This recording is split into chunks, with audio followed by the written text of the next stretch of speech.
शर्मा भोजनालय की कहानी दिल्ली की उसी पुरानी कॉलोनी से शुरू होती है, जहां हर घर की बालकनी में लटकते कपड़े, शाम को बजती प्रेशर कुकर की सीटी और गली के कोने पर बैठकर राजनीति पर बहस करते अंकल एक दूसरे को पहचानते थे। इसी कॉलोनी के कोने में पिछले 30 साल से एक छोटा सा रेस्टोरेंट चल रहा था, जिसका नाम था शर्मा भोजनालय। बाहर से देखने पर कुछ खास नहीं लगता था। टीन की पुरानी शेड, हल्की पीली हो चुकी नेम प्लेट और अंदर प्लास्टिक की कुर्सियां, जिन पर बैठकर लोगों ने न जाने कितनी बार दाल चावल खाया था। लेकिन जो लोग जानते थे, वे कहते थे कि इस रेस्टोरेंट में सिर्फ खाना नहीं मिलता, यहाँ एक अपनापन मिलता है। इस भोजनालय की आत्मा थी अनन्या शर्मा। बचपन से ही उसने इस जगह को अपने घर की तरह देखा था। स्कूल से लौटते समय सीधे किचन में घुस जाना, गैस पर चढ़ी कढ़ाई में झांकना और दादाजी से चोरी छिपे गरम गरम पकौड़े मांगना उसकी आदत थी। जब दादाजी इस दुनिया में नहीं रहे, तब राघव शर्मा ने अपनी सरकारी नौकरी के साथ साथ इस रेस्टोरेंट को संभाला।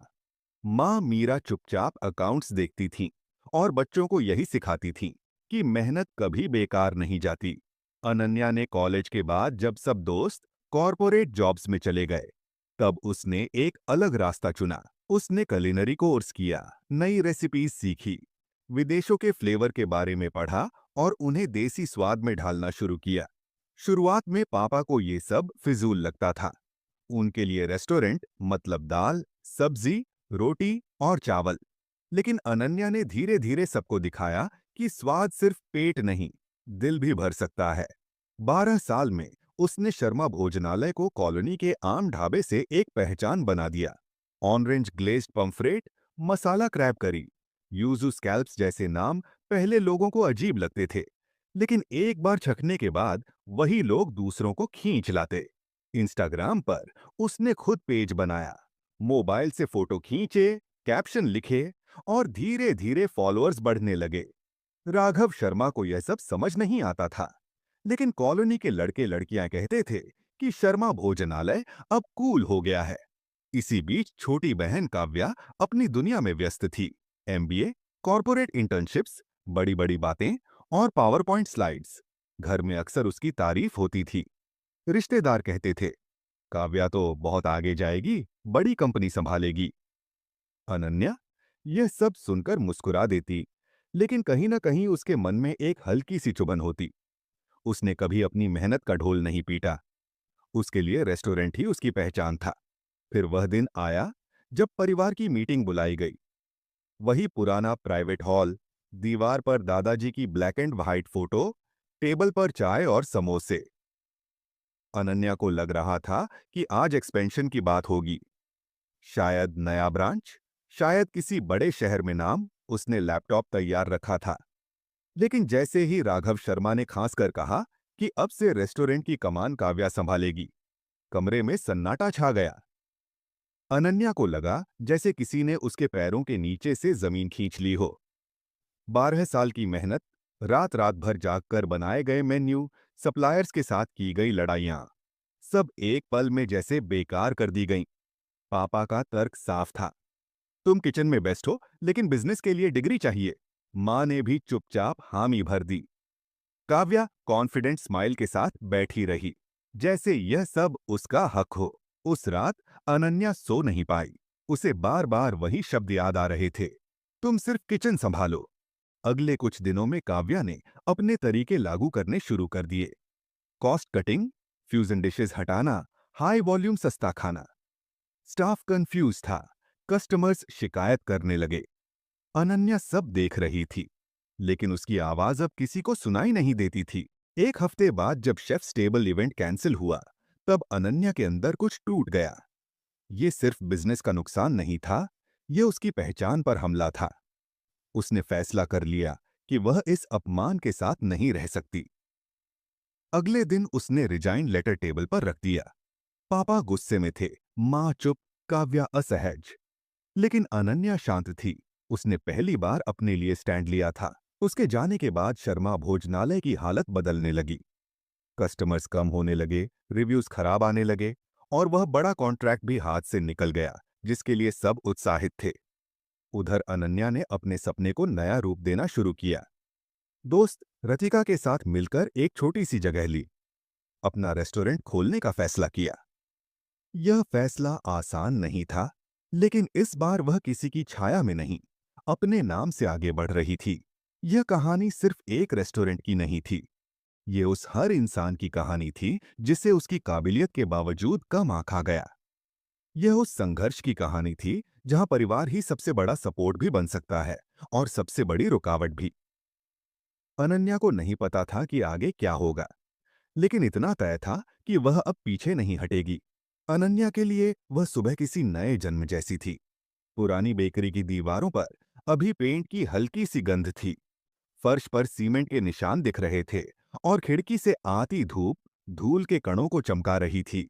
ये जगह अभी रेस्टोरेंट नहीं बनी थी, लेकिन अनन्या को इसमें अपना भविष्य साफ दिख रहा था। उसने एप्रन पहनकर पहली बार उस किचन में कदम रखा और आंखें बंद करके गहरी सांस ली। उसे वही भरोसा महसूस हुआ जो सालों पहले शर्मा भोजनालय के किचन में पहली बार चूल्हा जलाते वक्त हुआ था। रतिका हर कदम पर उसके साथ थी, कभी रंग चुनने में, कभी टेबल्स की ऊंचाई तय करने में, कभी मेन्यू के नामों पर बहस करते हुए। अनन्या इस बार कोई समझौता नहीं करना चाहती थी।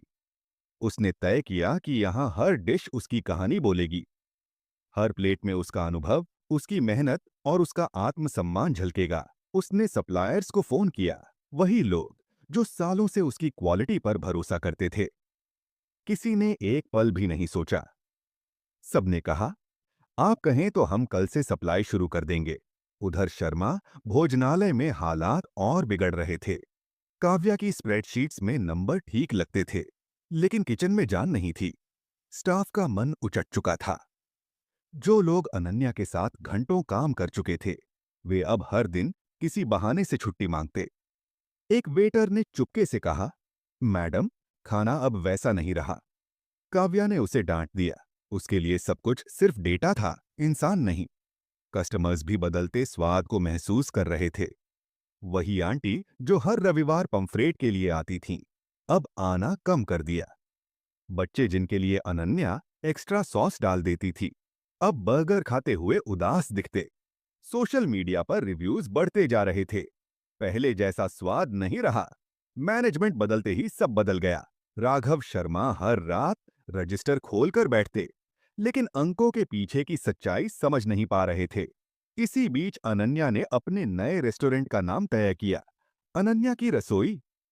नाम साधारण था, लेकिन उसमें उसका पूरा संघर्ष छुपा था। यह सिर्फ एक ब्रांड नहीं, उसकी पहचान थी। उसने सोशल मीडिया पर एक छोटा सा पोस्ट डाला, कोई प्रमोशन नहीं, कोई शोर नहीं, बस लिखा, जल्द मिलेंगे, और नीचे अपनी पहली डिश की तस्वीर। रिस्पॉन्स उम्मीद से ज्यादा था। पुराने कस्टमर्स ने कमेंट किए, वेट नहीं हो रहा, आपका खाना मिस कर रहे हैं। ओपनिंग के दिन सुबह से ही हलचल थी। स्टाफ जो शर्मा भोजनालय छोड़कर आया था, पूरे जोश में था। किसी की आंखों में उम्मीद थी, किसी की आंखों में गर्व। अनन्या ने सबको इकट्ठा करके बस इतना कहा, यह जगह हमारी मेहनत का नतीजा है, यहाँ हर कोई बराबर है। उस एक लाइन ने सबके मन में नई ऊर्जा भर दी। शाम को जैसे ही पहला ऑर्डर आया, अनन्या के हाथ हल्के से कांप गए। ऑरेंज ग्लेज्ड पम्फ्रेट, वही डिश जिसने उसे पहचान दिलाई थी। उसने पूरी एकाग्रता से पकाया। जब प्लेट बाहर गई और कस्टमर ने पहला बाइट लिया, तो अनन्या ने दूर से उसकी मुस्कान देखी। वह मुस्कान उसके लिए किसी अवार्ड से कम नहीं थी। धीरे धीरे रेस्टोरेंट भरने लगा। लोग बातें कर रहे थे, हंस रहे थे, फोटो खींच रहे थे। एक फूड ब्लॉगर जिसने कुछ दिन पहले शर्मा भोजनालय की आलोचना की थी, अब यहां बैठकर लाइव स्टोरी डाल रहा था। यह है असली टेस्ट, उसने कहा। अनन्या किचन में खड़ी यह सब सुन रही थी और उसकी आंखें भर आईं। यह आंसू दुख के नहीं थे, ये जीत के थे। उधर शर्मा भोजनालय में वही शाम सूनी थी। कुछ टेबल्स खाली, कुछ स्टाफ उदास। राघव शर्मा को पहली बार एहसास हुआ कि उन्होंने क्या खो दिया है। उन्होंने मां मीरा की तरफ देखा। मीरा ने कुछ नहीं कहा, लेकिन उसकी खामोशी में बहुत कुछ था। वह जानती थीं कि अनन्या सिर्फ एक कुक नहीं थी, वह इस परिवार की ताकत थी। कुछ दिनों बाद अर्जुन कपूर वही होटल चेन के हेड अनन्या की रसोई आए। उन्होंने डिशेस चखी, माहौल देखा और बिना ज्यादा सोचे एक नई डील ऑफर की। अनन्या को लगा जैसे उसकी मेहनत को दुनिया ने पहचान लिया हो। ये सिर्फ पैसों की बात नहीं थी, ये उस सम्मान की बात थी जिसकी उसे हमेशा तलाश थी।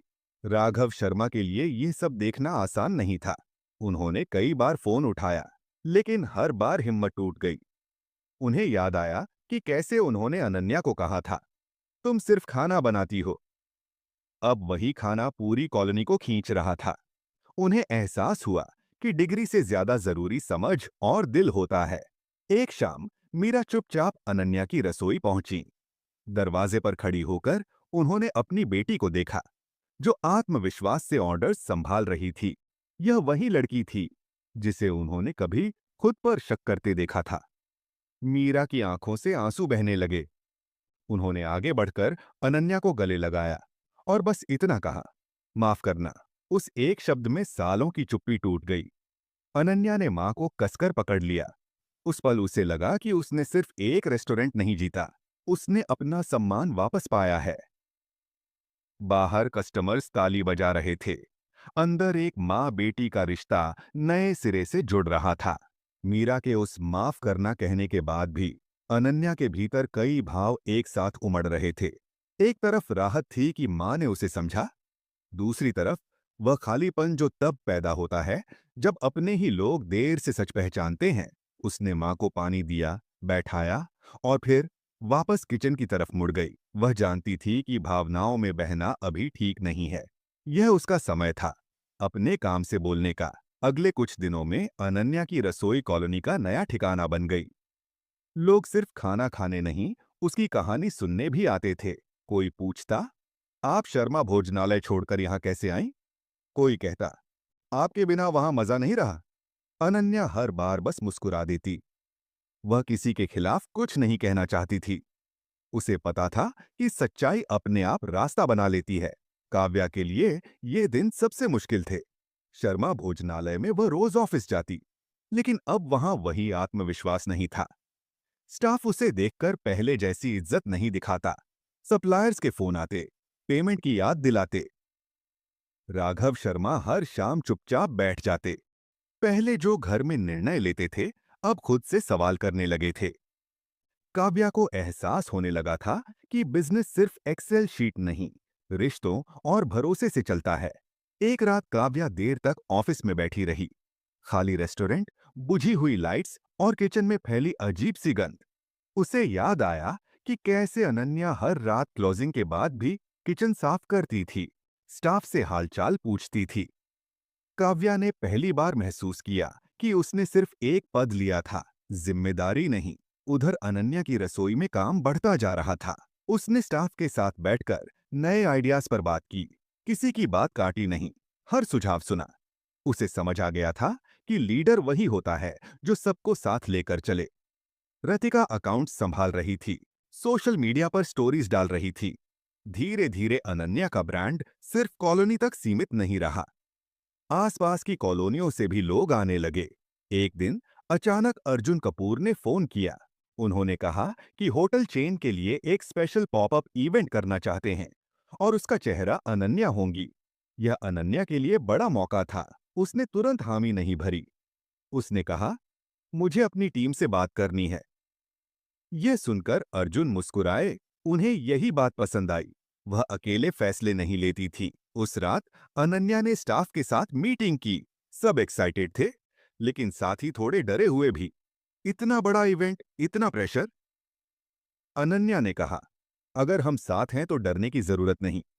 वह जानती थी कि यही शब्द कभी उसने खुद सुनना चाहा था। उसी बीच राघव शर्मा ने आखिरकार हिम्मत जुटाई। एक शाम वह अकेले अनन्या की रसोई पहुंचे। कोई घोषणा नहीं, कोई ड्रामा नहीं, बस एक पिता जो अपनी बेटी से मिलने आया था। अनन्या ने उन्हें देखा, लेकिन कुछ नहीं कहा। उसने खुद जाकर उनका ऑर्डर लिया। मसाला क्रैब करी, वही डिश जिसे कभी काव्या ने अनस्केलेबल कहकर हटवा दिया था। जब राघव ने पहला निवाला लिया, उनकी आंखें भर आईं। ये सिर्फ स्वाद नहीं था, ये यादें थीं। दादाजी, पुराने दिन और वह बेटी जिसे उन्होंने कम आंका था। उन्होंने अनन्या को बुलाया और कहा, मैं गलत था। यह कहना उनके लिए सबसे कठिन था, लेकिन शायद सबसे जरूरी भी। अनन्या ने उनकी तरफ देखा। वह गुस्सा नहीं थी, बस थकी हुई थी। उसने कहा, पापा, मुझे आपकी माफी से ज्यादा आपका भरोसा चाहिए था। राघव ने सिर झुका लिया। उस पल उन्हें समझ आया कि इज्जत मांगी नहीं जाती, दी जाती है। कुछ हफ्तों बाद पॉपअप इवेंट हुआ। अनन्या और उसकी टीम ने कमाल कर दिया। Media coverage, social media posts, सब तरफ उसके काम की चर्चा होने लगी। काव्या ने भी खबरें देखीं। उसे पहली बार अपनी बहन पर गर्व हुआ, लेकिन साथ ही शर्म भी आई। उसने फोन उठाया, लेकिन शब्द नहीं मिले। अंततः एक रात काव्या ने कॉल किया। आवाज भारी थी। उसने कहा, दी, मैं हार मानती हूं। मुझे लगा था कि डिग्री ही सब कुछ है, लेकिन तुमने साबित कर दिया कि जज्बा ज्यादा मायने रखता है। अनन्या ने कुछ देर चुप रहकर कहा, यह हार जीत की बात नहीं है, ये सीखने की बात है। उस बातचीत के बाद दोनों बहनों के बीच एक नई शुरुआत हुई। काव्या ने शर्मा भोजनालय से एक कदम पीछे हटने का फैसला किया। उसने पापा से कहा कि वह सीखना चाहती है, सिर्फ मैनेज करना नहीं। राघव शर्मा ने पहली बार बच्चों को बराबरी से देखा। कॉलोनी में अब 2 रेस्टोरेंट थे, लेकिन लोगों की बातें एक ही नाम के इर्द गिर्द घूमती थीं। अनन्या, उसके लिए यह सिर्फ सफलता नहीं थी, यह उस सफर का सबूत था जिसमें उसने खुद को चुना था। कॉलोनी की हवा अब बदली बदली सी लगने लगी थी। वही गली, वही लोग, लेकिन बातचीत का केंद्र अब अनन्या की रसोई बन चुकी थी। सुबह मॉर्निंग वॉक पर निकलने वाले अंकल हों या शाम को टहलती आंटियां, सब किसी न किसी तरह उसका जिक्र करते। कल अनन्या की नई डिश ट्राई की, उसका खाना अब भी वही दिल वाला है। ये बातें अनन्या तक भी पहुंचती थीं, लेकिन उसने खुद को तारीफों में डूबने नहीं दिया। उसे पता था कि असली लड़ाई अब शुरू होनी है, खुद को लगातार साबित करते रहने की। शर्मा भोजनालय में हालात दिन ब दिन और खराब होते जा रहे थे। काव्या ने भले ही एक कदम पीछे हटने की बात कही हो, लेकिन नुकसान इतना हो चुका था कि उसे संभालना आसान नहीं था। कई पुराने स्टाफ जा चुके थे। जो बचे थे, उनमें न तो उत्साह था न भरोसा। राघव शर्मा अब पहले जैसे आदेश नहीं देते थे। उनकी आवाज में वह सख्ती नहीं रही। कई बार वह चुपचाप खिड़की से बाहर देखते रहते, जैसे किसी जवाब की तलाश कर रहे हों। एक शाम उन्होंने मीरा से कहा, शायद हमने अनन्या को समझने में बहुत देर कर दी। मीरा ने कुछ नहीं कहा, बस धीरे से सिर हिला दिया। वह जानती थीं कि पछतावा शब्दों से नहीं, कर्म से मिटता है। उधर अनन्या ने अपनी रसोई में एक नया प्रयोग शुरू किया। उसने तय किया कि हर हफ्ते एक ओपन किचन डे होगा, जहां कस्टमर्स किचन के अंदर आकर देख सकेंगे कि खाना कैसे बनता है। यह आइडिया रिस्की था, लेकिन अनन्या को अपने काम पर भरोसा था। पहले ही दिन लोग एक्साइटेड होकर आए। बच्चे सवाल पूछ रहे थे, बड़े लोग रेसिपीज के बारे में जानना चाहते थे। ये सिर्फ खाना नहीं, एक अनुभव बन गया। सोशल मीडिया पर इसकी खूब चर्चा हुई। वीडियो वायरल होने लगे। यह है असली कुकिंग, जहां शेफ सिर्फ बनाती नहीं, सिखाती भी है। अनन्या के फॉलोअर्स तेजी से बढ़ने लगे। होटल चेन के अलावा छोटे छोटे कैफे भी उसके साथ कोलैबोरेशन की बात करने लगे। इन सब के बीच अनन्या को कई बार थकान महसूस होती थी। रात को घर लौटते वक्त वह खुद से पूछती, क्या मैं बहुत आगे बढ़ गई हूं? लेकिन फिर उसे वही पल याद आता जब उसे कहा गया था, तुम सिर्फ किचन संभालो। वही याद उसे फिर खड़ा कर देती। एक दिन अचानक शर्मा भोजनालय के बाहर किराए पर का बोर्ड दिखा। कॉलोनी में यह खबर आग की तरह फैल गई। लोग आपस में बातें करने लगे। सब खत्म हो गया, अनन्या के बिना चल ही नहीं पाया। राघव शर्मा ने भारी मन से यह फैसला लिया था। वह जानते थे कि इस बोर्ड के साथ एक युग खत्म हो रहा है। उस शाम राघव अकेले अनन्या की रसोई आए। इस बार उनकी चाल में झिझक थी। उन्होंने बैठकर चाय मंगवाई और काफी देर तक कुछ नहीं बोले। आखिरकार उन्होंने कहा, मैंने अपनी जिद में सब कुछ खो दिया। अनन्या ने चुपचाप उनकी बात सुनी। उसने कोई ताना नहीं मारा। उसने बस इतना कहा, पापा, कभी कभी खोना जरूरी होता है, ताकि सही चीज की कीमत समझ आए। राघव की आंखों से आंसू गिर पड़े। उन्होंने पहली बार अपनी बेटी के सामने खुद को छोटा महसूस किया, लेकिन उसी पल उन्हें सुकून भी मिला। शायद यही वह पल था जब उनके भीतर का पिता जागा। काव्या भी धीरे धीरे बदल रही थी। उसने किसी बड़ी कंपनी में जॉब ढूंढने के बजाय छोटे बिजनेस ओनर्स के साथ काम करना शुरू किया, सीखने के लिए। वह अब सवाल ज्यादा पूछती थी, जवाब कम देती थी। एक दिन वह अनन्या की रसोई आई, इस बार बिना किसी पद या हक के, बस एक बहन की तरह। उसने एप्रन पहना और किचन में हाथ बटाया। अनन्या ने कुछ नहीं कहा, लेकिन उसके चेहरे पर हल्की सी मुस्कान आ गई। समय बीतता गया। अनन्या की रसोई अब सिर्फ कॉलोनी का हिस्सा नहीं रही। शहर के फूड मैप पर उसका नाम दर्ज हो चुका था। लेकिन उसके लिए सबसे बड़ी जीत यह थी कि उसने खुद को कभी कम नहीं समझा। उसने सीखा कि इज्जत मांगने से नहीं, अपने काम से मिलती है। एक रात छत पर खड़ी होकर उसने नीचे रेस्टोरेंट की लाइट्स देखीं। उसे एहसास हुआ कि यह सफर अभी खत्म नहीं हुआ है। लेकिन अब वह डरती नहीं थी, क्योंकि उसने खुद को चुनना सीख लिया था। अनन्या ने उस रात देर तक नींद नहीं ली।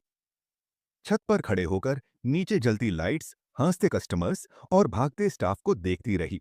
ये सब उसका सपना था, लेकिन इस सपने की कीमत उसने बहुत महंगी चुकाई थी। उसे एहसास हुआ कि जब इंसान अपने लिए खड़ा होता है, तो दुनिया सबसे पहले उसे तोड़ने की कोशिश करती है। लेकिन अगर वह टूटे नहीं, तो वही दुनिया एक दिन रास्ता भी देती है। अगली सुबह उसने अपनी डायरी खोली। ये डायरी उसके साथ कॉलेज के दिनों से थी। हर पन्ने पर अधूरे सपने, डरे हुए सवाल और कुछ टूटे हुए वाक्य थे। उसने एक नया पन्ना खोला और लिखा कि अब वह सिर्फ एक रेस्टोरेंट नहीं चलाएगी। वह ऐसे लोगों के लिए जगह बनाएगी जो खुद को छोटा समझने लगे हैं। वह चाहती थी कि उसकी रसोई एक मिसाल बने, जहां हुनर को डिग्री से ज्यादा अहमियत मिले। इसी सोच के साथ उसने एक छोटा सा कदम उठाया। उसने अपने स्टाफ के लिए ट्रेनिंग सेशंस शुरू किए। कोई वेटर हो या हेल्पर, सबको यह मौका दिया कि वे कुछ नया सीख सकें।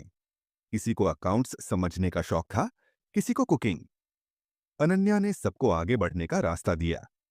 यह उसका तरीका था उस गलती को न दोहराने का जो कभी उसके साथ हुई थी। धीरे धीरे अनन्या की रसोई सिर्फ एक बिजनेस नहीं रही, वह एक कम्युनिटी बन गई। लोग वहां सिर्फ खाने नहीं, अपने दिल की बातें करने आने लगे। कोई अपनी नौकरी की परेशानी बताता, कोई अपने घर की। अनन्या सब सुनती, सलाह नहीं देती, बस सुनती। शायद यही वजह थी कि लोग उससे जुड़ते चले गए। एक दिन एक कॉलेज की लड़की आई। उसने कहा, दीदी, मेरे पापा चाहते हैं कि मैं इंजीनियर बनूं, लेकिन मुझे खाना बनाना पसंद है। अनन्या ने उसे देखा और मुस्कुराई। उसने कहा, अगर तुम्हें अपने हुनर पर भरोसा है, तो दुनिया को भी एक दिन मानना पड़ेगा। उस लड़की की आंखों में चमक आ गई। अनन्या को लगा जैसे उसने खुद को कुछ साल पहले देख लिया हो। उधर राघव शर्मा अब ज्यादातर समय घर पर ही रहते थे। शर्मा भोजनालय का बोर्ड हट चुका था। वह जगह खाली पड़ी थी, जैसे किसी ने उसकी आत्मा निकाल ली हो। राघव कई बार उस रास्ते से गुजरते, लेकिन अंदर जाने की हिम्मत नहीं होती। उन्हें हर ईंट में अपनी गलती दिखती थी। मीरा उनके साथ बैठती, लेकिन बात कम होती। दोनों जानते थे कि कुछ गलतियां वक्त के साथ भी पूरी तरह नहीं भरती। एक शाम राघव ने अनन्या को घर बुलाया। यह पहली बार था जब उन्होंने उसे हुक्म की तरह नहीं, विनती की तरह बुलाया। अनन्या आई। घर वही था, लेकिन माहौल बदला हुआ। राघव ने कहा, मैं चाहता हूं कि तुम उस जगह का कुछ करो। मुझे नहीं चाहिए कि वह ऐसे ही पड़ी रहे। अनन्या ने कुछ देर सोचा। उसने कहा, मैं उस जगह को स्कूल बनाना चाहती हूं। राघव चौंक गए। स्कूल? अनन्या ने समझाया, एक छोटा सा ट्रेनिंग सेंटर जहां लोग खाना बनाना और बिजनेस दोनों सीखें, ताकि किसी को यह न कहा जाए कि तुम सिर्फ कुक हो। राघव की आंखें भर आईं। उन्होंने सिर हिलाया। उस पल उन्हें समझ आया कि उनकी बेटी उनसे कहीं आगे सोचती है। वह बदले की नहीं, सुधार की सोच रही थी। काव्या भी उस दिन वहां थी। उसने अनन्या की बात सुनी और पहली बार खुलकर कहा, दी, मुझे भी सिखा दो। अनन्या ने उसकी तरफ देखा। उसके चेहरे पर न घमंड था, न गुस्सा, बस एक इंसान जो सीखना चाहता था। अनन्या ने कहा, सीखने के लिए सबसे पहले झुकना पड़ता है। काव्या ने बिना कुछ कहे सिर झुका लिया। उस रात परिवार पहली बार साथ बैठा। कोई आरोप नहीं, कोई सफाई नहीं, बस सच्चाई। मीरा ने कहा, हमने तुम्हें समझने में देर कर दी। अनन्या ने कहा, शायद यह सब होना जरूरी था। उस वाक्य में कोई कड़वाहट नहीं थी, बस स्वीकार था। अगले महीनों में पुराना शर्मा भोजनालय एक नए रूप में बदला। वहां अब सिर्फ खाना नहीं बनता था, वहां लोग अपने सपनों को आकार देते थे। अनन्या अक्सर वहां जाती, लेकिन मालिक की तरह नहीं, गाइड की तरह। उसकी रसोई अलग थी, उसकी पहचान अलग थी। शहर में उसकी कहानी फैल चुकी थी। लोग कहते थे, यह वही लड़की है जिसे घर में कम समझा गया था। लेकिन अनन्या को अब यह बातें बुरी नहीं लगती थीं। उसे पता था कि उसकी कहानी उन लोगों के लिए उम्मीद है जो चुपचाप सहते रहते हैं। एक शाम अनन्या अपनी रसोई बंद करके बाहर निकली। आसमान में हल्की बारिश शुरू हो गई थी। उसने हाथ फैलाकर बारिश को महसूस किया। उसे लगा जैसे जिंदगी ने उसे पहली बार गले लगाया हो। उसने मन ही मन कहा, मैंने खुद को चुन लिया, अब कुछ भी मुझे छोटा नहीं कर सकता। अनन्या ने फोन कट किया तो कमरे में अजीब सी खामोशी फैल गई। दीवार पर लगी घड़ी की टिक टिक अब पहले से तेज लग रही थी। बाहर सड़क पर सब कुछ वैसा ही चल रहा था, जैसे दुनिया को इस बात से कोई फर्क ही न पड़ा हो कि एक बेटी ने अपने ही घर के खिलाफ खड़े होने का फैसला कर लिया है। लेकिन अनन्या के अंदर कुछ टूट भी गया था और कुछ बन भी रहा था। वह कुर्सी पर बैठ गई। सामने टेबल पर वही पुरानी डायरी रखी थी, जिसमें उसने सालों पहले पहली बार लिखा था, एक दिन मैं अपने खाने से लोगों को खुश करूंगी।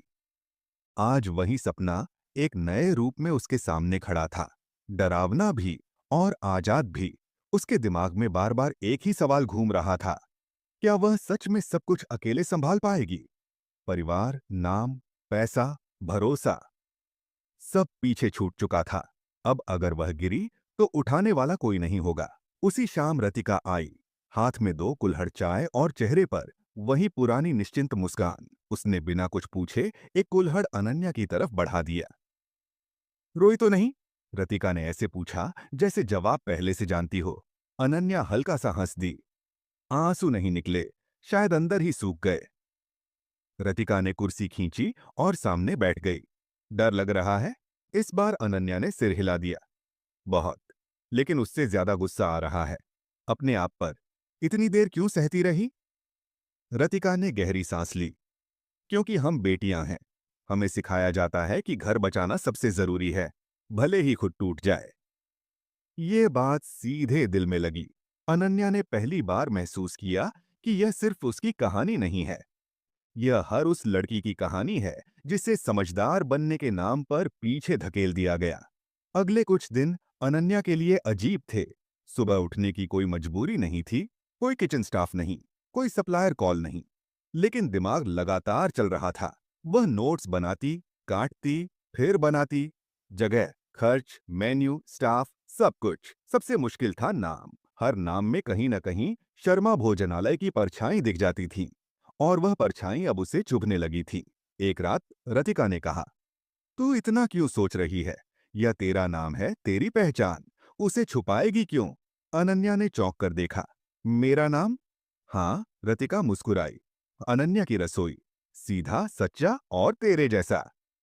उस पल अनन्या को लगा जैसे किसी ने उसके अंदर बिखरे टुकड़ों को एक साथ जोड़ दिया हो। उसने वहीं डायरी में लिखा, अनन्या की रसोई। दूसरी तरफ शर्मा भोजनालय में हालात बिगड़ते जा रहे थे। काव्या सुबह ऑफिस आती, लेकिन अब वह कॉन्फिडेंट चाल नहीं रही। हर दिन कोई न कोई शिकायत, कोई न कोई रिव्यू, कोई न कोई सप्लायर का फोन। स्प्रेडशीट्स अब भी थीं, लेकिन उनमें नंबर गिरते जा रहे थे। एक दिन राघव शर्मा ने पहली बार किचन में कदम रखा, वह जगह जहां सालों से उन्होंने जाना ही छोड़ दिया था। तेज तेल की गंध, अदब की ग्रेवी और शेफ्स के चेहरे पर थकान। अनन्या कहाँ है? एक शेफ के मुंह से अचानक निकल गया। पूरे किचन में सन्नाटा छा गया। राघव ने कुछ नहीं कहा, लेकिन उस सवाल ने उनके सीने में कुछ तोड़ दिया। उन्हें पहली बार एहसास हुआ कि उन्होंने सिर्फ बेटी नहीं, बल्कि उस जगह की आत्मा को बाहर निकाल दिया है। उसी शाम उन्होंने मीरा से कहा, शायद हमने गलती कर दी। मीरा ने धीरे से जवाब दिया, शायद नहीं राघव जी, हमने की है। यह हम शब्द राघव के लिए नया था। अब तक सारी जिम्मेदारी अनन्या की थी और फैसले उनके। आज पहली बार पलड़ा उल्टा लग रहा था। इधर अनन्या अपनी नई जगह देखने गई। एक पुरानी बेकरी, टूटी हुई टाइल्स, दीवारों पर सीलन, लेकिन खिड़की से आती धूप बिल्कुल वैसी ही जैसी उसे पसंद थी। उसने आंखें बंद की और कल्पना की। लकड़ी की टेबल्स, खुला किचन, हल्की म्यूजिक और प्लेट में वही खाना जो दिल से निकला हो। ये जगह बोलती है, उसने रतिका से कहा। रतिका हंस पड़ी। बस यही सुनना था। लीज साइन हुई। पैसा सीमित था, लेकिन भरोसा भरपूर। जब पहली बार अनन्या ने पुराने सप्लायर्स को फोन किया, तो जवाब सुनकर उसकी आंखें भर आईं। मैडम, आप अलग होंगी तो हम साथ हैं। शर्मा भोजनालय नहीं, आप हमारी पहचान हैं। ये वो सम्मान था जो उसे कभी घर में नहीं मिला। धीरे धीरे काम शुरू हुआ। Paint, furniture, menu testing. हर दिन थकाने वाला था, लेकिन इस थकान में सुकून था। एक शाम, जब वह अकेली किचन में खड़ी थी, उसके हाथ अपने आप कांपने लगे। डर वापस आ गया। अगर लोग नहीं आए तो? अगर ये सब सपना ही निकला तो? तभी उसके फोन पर एक मैसेज आया, अर्जुन कपूर का। Heard you started something new. Let me know when you're ready. Talent like yours doesn't stay hidden. Ananya ने फोन सीने से लगा लिया। पहली बार उसे लगा, शायद वह अकेली नहीं है। अनन्या ने फोन नीचे रखा और कुछ देर तक वहीं खड़ी रही। अर्जुन का मैसेज सिर्फ एक ऑफर नहीं था, वह एक वैलिडेशन था। उस दुनिया से जिसने कभी उसे सिर्फ किचन संभालने वाली कहकर सीमित कर दिया था, अब वही दुनिया उसे पहचान रही थी। अगले दिन से काम और तेज हो गया। सुबह 7 बजे साइट पर पहुंचना, दोपहर में सप्लायर्स से मिलना, शाम को टेस्टिंग और रात को अकाउंट्स। रतिका हर दिन उसके साथ रहती, कभी दोस्त की तरह, कभी पार्टनर की तरह। दोनों के बीच अब बिजनेस की भाषा भी आ गई थी, लेकिन उसमें गर्माहट कम नहीं हुई थी। एक दिन पेंट करते हुए रतिका ने अचानक पूछा, तू कभी डरी है कि तेरे घर वाले यहां आ सकते हैं? अनन्या कुछ सेकंड चुप रही, फिर बोली, डर नहीं, पर मन में कहीं ना कहीं उम्मीद है। शायद अब वो समझ पाए। उसी वक्त शर्मा भोजनालय में एक और झटका लगा। एक बड़ा कैटरिंग ऑर्डर जो हर साल पक्का होता था, कैंसिल हो गया। वजह साफ थी, क्वालिटी इश्यूज। काव्या ने मीटिंग बुलाई। उसने स्लाइड्स खोली, लेकिन अब शब्द साथ नहीं दे रहे थे। स्टाफ सामने बैठा था, पर आंखों में भरोसा नहीं था। हमें थोड़ा टाइम चाहिए, काव्या बोली। नया सिस्टम सेट हो रहा है। एक वेटर ने धीरे से कहा, मैम, सिस्टम से पहले टेस्ट ठीक होना चाहिए। काव्या चुप हो गई।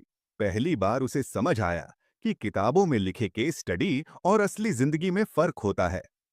यहां लोग पेट और दिल दोनों से फैसला करते हैं। राघव शर्मा ऑफिस के बाहर खड़े यह सब सुन रहे थे। हर शब्द उनके लिए एक आईना था। उन्हें याद आया कैसे अनन्या घंटों बैठकर शेफ्स को समझाती थी, कैसे वह हर प्लेट छकती थी। उन्होंने उसे इमोशनल कहकर खारिज कर दिया था, लेकिन वही इमोशन इस जगह को जिंदा रखे हुए था। उधर अनन्या की रसोई का काम लगभग पूरा हो चुका था। बोर्ड लग चुका था। सफेद अक्षरों में लिखा था, अनन्या की रसोई। नीचे छोटा सा टैगलाइन, हर प्लेट में कहानी। ओपनिंग से एक दिन पहले वह देर रात तक किचन में अकेली थी। स्टोव पर सॉस सिमर कर रहा था, वही ऑरेंज ग्लेज जिसकी खुशबू ने कभी पूरी कॉलोनी को दीवाना बनाया था। उसकी आंखों में आंसू आ गए। ये सिर्फ खाना नहीं था, ये उसका जवाब था। ओपनिंग की शाम कॉलोनी में हलचल थी। लोग धीरे धीरे अंदर आ रहे थे। कुछ चेहरे पहचाने हुए थे, वही पुराने कस्टमर्स, वही बच्चे जो कभी किचन के बाहर खड़े होकर झांकते थे। पहला ऑर्डर गया, दूसरा, तीसरा। एक बुजुर्ग आंटी ने पहला निवाला लेते ही कहा, यही स्वाद, यही तो याद आ रहा था। अनन्या ने किचन से झांक कर देखा। उसकी आंखें भर आईं, लेकिन इस बार वह रोई नहीं। उसने सिर उठाया और काम में लग गई। उसी वक्त दरवाजे पर एक जाना पहचाना साया रुका, मीरा। वह अंदर आई, चुपचाप बैठी, चारों तरफ देखती रही। ये वही बेटी थी जिसे उसने हमेशा सपोर्टिंग रोल में देखा था। आज वही बेटी लीड में थी। मीरा ने खाना मंगवाया, वही डिश, एक बाइट और उसके हाथ कांप गए। यह वही है, उसने खुद से कहा। और यह उससे भी बेहतर है। वह उठी और किचन की तरफ गई। सबकी नजरें वहीं टिक गईं। अनन्या, उसकी आवाज भर्रा गई। मुझे माफ कर दे। अनन्या ने उसे देखा। मां की आंखों में गर्व था, पछतावा था और प्यार भी। उसने कुछ नहीं कहा, बस आगे बढ़कर मां को गले लगा लिया। पूरा हॉल तालियों से गूंज उठा। उस पल अनन्या को समझ आ गया, यह जीत सिर्फ बिजनेस की नहीं थी, यह पहचान की थी।